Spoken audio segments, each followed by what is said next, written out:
السلام علیکم ورحمۃ اللہ وبرکاتہ۔ الحمد للہ رب العالمین والعاقبۃ للمتقین والصلاة والسلام علی سید الانبیاء المرسلین محمد وعلی آلہ وصحبہ اجمعین، اما بعد۔ قال اللہ تبارک وتعالی فی موضع آخر: اعوذ باللہ من الشیطان الرجیم، بسم اللہ الرحمن الرحیم، یا ایہا الذین آمنوا کتب علیکم الصیام کما کتب علی الذین من قبلکم لعلکم تتقون۔ ناظرین کرام، آج میں جس موضوع کو لے کر حاضر ہوا ہوں، میرا موضوع ہے ماہ رمضان کی فضیلتیں کیا ہیں۔ ناظرین کرام، ماہ رمضان کی بہت ساری فضیلتیں ہیں۔ ان میں سے ایک فضیلت یہ ہے کہ اللہ رب العالمین نے اس ماہ کے اندر قرآن کریم کو نازل فرمایا، جیسا کہ اللہ رب العالمین ارشاد فرماتا ہے: شہر رمضان الذی انزل فیہ القرآن۔ رمضان وہ مہینہ ہے جس میں اللہ رب العالمین نے قرآن کو نازل فرمایا۔ اسی طرح ایک فضیلت یہ ہے کہ اللہ رب العالمین نے اس مہینے کے اندر ایک ایسی رات عائد فرمائی ہے جو 1000 مہینوں کی عبادت سے بہتر ہے، جیسا کہ اللہ رب العالمین ارشاد فرماتا ہے: اِنَّا أَنزَلْنَاهُ فِي لَيْلَةِ الْقَدْرِ وَمَا أَدْرَاكَ مَا لَيْلَةُ الْقَدْرِ لَيْلَةُ الْقَدْرِ خَيْرٌ مِّنْ أَلْفِ شَهْرٍ۔ بے شک ہم نے قرآن کو لیلۃ القدر میں اتارا۔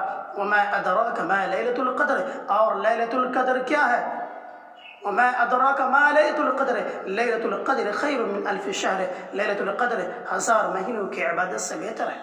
اسی طرح ماہ رمضان کی فضیلت یہ ہے کہ جب رمضان کا مہینہ آتا ہے تو اللہ رب العالمین جنت کے دروازے کھول دیتے ہیں اور جہنم کے دروازے بند کر دیتے ہیں اور سرکش شیاطین کو جکڑ دیتے ہیں، جیسا کہ نبی صلی اللہ علیہ وسلم کی حدیث: اذا جاء رمضان فتحت ابواب الجنہ۔ جب رمضان کا مہینہ آتا ہے تو جنت کے دروازے کھول دیے جاتے ہیں، وغلقت ابواب النار، اور جہنم کے دروازے بند کر دیے جاتے ہیں، وصفدت الشیاطین، اور سرکش شیاطین کو جکڑ دیا جاتا ہے۔ اسی طرح ماہ رمضان کے روزے کی فضیلت یہ ہے کہ روزہ گناہوں سے بخشش کا ذریعہ ہے۔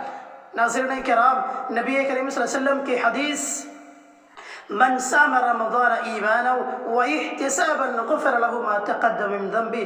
جو شخص ایمان اور ثواب کے نیت سے رمضان کا روزہ رکھے تو اس کے پچھلے تمام گناہ معاف کر دیے جاتے ہیں۔ اسی طرح ماہ رمضان کے روزے کی ایک فضیلت یہ ہے کہ اللہ رب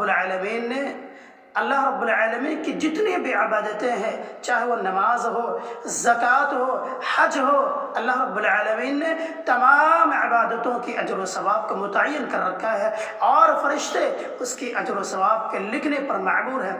جبکہ روزہ ایک ایسی عبادت ہے جس کے بارے میں خود اللہ رب العالمین فرماتے ہیں، حدیث قدسی میں ہے، اللہ رب العالمین نے ارشاد فرمایا: کل عمل ابن آدم اضاف الحسنة بعشر امثالها الى 700 ضعف قال الله عز وجل الا الصوم فانه لي وانا اجزي به۔ نبی کریم صلی اللہ علیہ وسلم نے فرمایا کہ ابن آدم کا ہر وہ نیک عمل 7 گنا سے لے کر کے 10 گنا تک بڑھا دیا جاتا ہے، الا الصوم، سوائے روزے کے، یعنی الا الصوم فانه لي وانا اجزي به، روزہ میرے لیے ہے اور میں ہی اس کا بدلہ دیتا ہوں۔ ناظرین کرام، معلوم کیا ہوا روزہ ایک ایسی واحد عبادت ہے جس کا اجر و ثواب اللہ رب العالمین نے متعین کر نہیں رکھا ہے۔ اللہ رب العالمین جتنا چاہتا ہے دیتا ہے۔ اسی طرح ماہ رمضان کے روزے کی ایک فضیلت یہ ہے کہ تمام عبادتوں کے اندر ریاکاری پائی جا سکتی ہے۔ نماز ایک ایسی عبادت ہے جو دکھاوے کے لیے پڑھی جا سکتی ہے، صدقات و خیرات، زکوٰۃ دکھا کر کے دیا جا سکتا ہے، اس کے اندر ریاکاری پائی جا سکتی ہے۔ لیکن روزہ ایک ایسی عبادت ہے جس کے اندر ریاکاری نہیں پائی جاتی ہے۔ اسی طرح ماہ رمضان کے روزے کی ایک فضیلت یہ ہے کہ قیامت کے دن روزہ اور قرآن بندے کے لیے سفارش کریں گے، جیسا کہ نبی صلی اللہ علیہ وسلم کی حدیث: الصیام والقرآن یشفعان للعبد یوم القیامہ۔ روزہ اور قرآن بندے کے لیے قیامت کے دن سفارش کریں گے۔ روزہ کہے گا: اے ربی منعته الطعام والشہوات بالنہار فشفعنی فیہ۔ اے اللہ رب العالمین، اے میرے رب، میں نے اسے دن میں کھانے پینے اور خواہشات نفسانی سے روکے رکھا، تو اس کے حق میں میری سفارش قبول فرما۔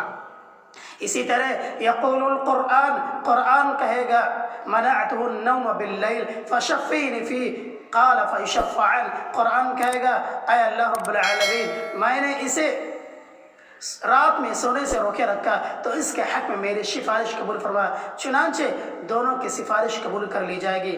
ناظرین کرام، رمضان کے روزے کی ایک فضیلت یہ ہے کہ رمضان ایک ایسا عمل ہے جو جنت میں جانے کا سب سے پہلا ذریعہ ہے، سب سے پہلا سبب ہے۔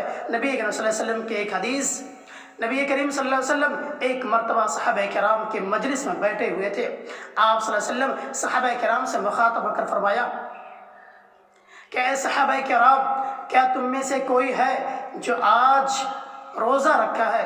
ابو بکر صدیق رضی اللہ تعالیٰ عنہ کھڑے ہوئے اور کہا اے اللہ کے رسول صلی اللہ علیہ وسلم آج میں نے روزہ رکھا ہے۔ پھر اس کے بعد نبی کریم صلی اللہ علیہ وسلم نے پوچھا کیا تم میں سے کوئی شخص ہے جس نے آج نماز جنازے میں شرکت کی ہے؟ ابو بکر صدیق رضی اللہ تعالیٰ عنہ کھڑے ہوئے اور کہا اے اللہ کے رسول صلی اللہ علیہ وسلم میں نے آج نماز جنازے کے اندر شرکت کی ہے۔ پھر اس کے بعد اللہ کے رسول صلی اللہ علیہ وسلم نے تیسرا سوال کیا ہے کوئی شخص جس نے کسی مسکین کو کھانا کھلایا ہو؟ ابو بکر صدیق رضی اللہ تعالیٰ عنہ پھر کھڑے ہوئے اور کہا اللہ کے رسول صلی اللہ علیہ وسلم میں نے آج ایک مسکین کو کھانا کھلایا ہے۔ اس کے بعد چوتھا سوال نبی کریم صلی اللہ علیہ وسلم نے پوچھا ہے کوئی شخص جس نے آج کسی بیمار کی عیادت کی ہو؟ ابو بکر صدیق رضی اللہ تعالیٰ عنہ کھڑے ہوئے اور کہا اللہ کے رسول صلی اللہ علیہ وسلم آج میں نے ایک مریض کی عیادت کی ہے۔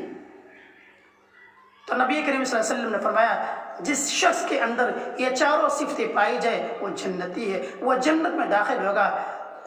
اس حدیث سے معلوم ہوا کہ روزہ ایک ایسی عبادت ہے جو جنت میں لے جانے کا سبب ہے۔ سامعین کرام، اب آخر میں اللہ رب العالمین سے دعا گو ہوں کہ بار الہ ہم تمام لوگوں کو ان تمام باتوں پر عمل کرنے کی توفیق دے، آمین۔ وآخر دعوانا الحمد للہ رب العالمین، والسلام علیکم ورحمۃ اللہ وبرکاتہ۔